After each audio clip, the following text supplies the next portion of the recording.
Good day, everyone. Are you experiencing this kind of pop-ups? Now you see, now you don't, now you see, now you don't. It keeps on coming back, and you wanted to remove or disable it. So this video is for you. So let's get started.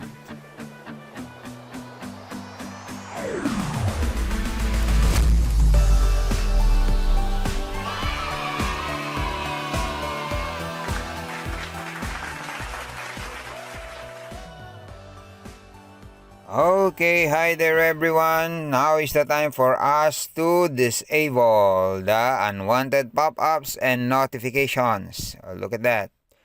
So in order to remove or disable this, there are three dots on the upper rightmost corner of the screen. There you go. You click that and then you go to settings. This settings over here. When you click settings, there are options. There are two ways to remove that. Wait. You can go to search settings, or you can go to privacy and security. But as of now, we will use privacy and security. And then when you click that, you go to site settings.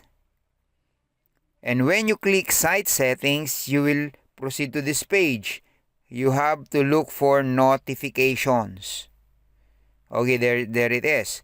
So if you click notification, you will be headed to this page, and this is what we need. In here, we will remove those unwanted pop-ups, but let us go back and try search settings. Okay, search settings. In search settings, you only type notification or notifications.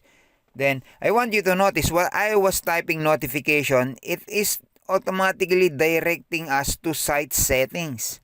So let's click site settings like that. That one. And when you click site settings, just like a while ago, we will proceed here. But this time, the notification is already highlighted. So I think this one is faster and easier. So you click notification and there it is. We are in the page. Here is where we will remove those unwanted pop-ups. So where this one.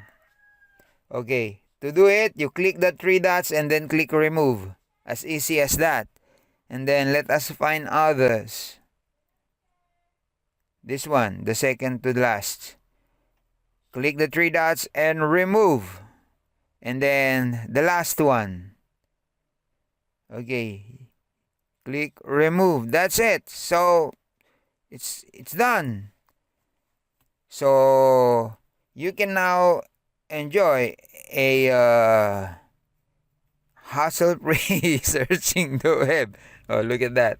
It's gone. So thank you so much for watching. If I was able to help you, please find time clicking that subscribe button at the corner. And I promise to give you more informative and quality contents in the future. So thank you so much for watching. Bye-bye. Alright, I'm a genius. Bye-bye.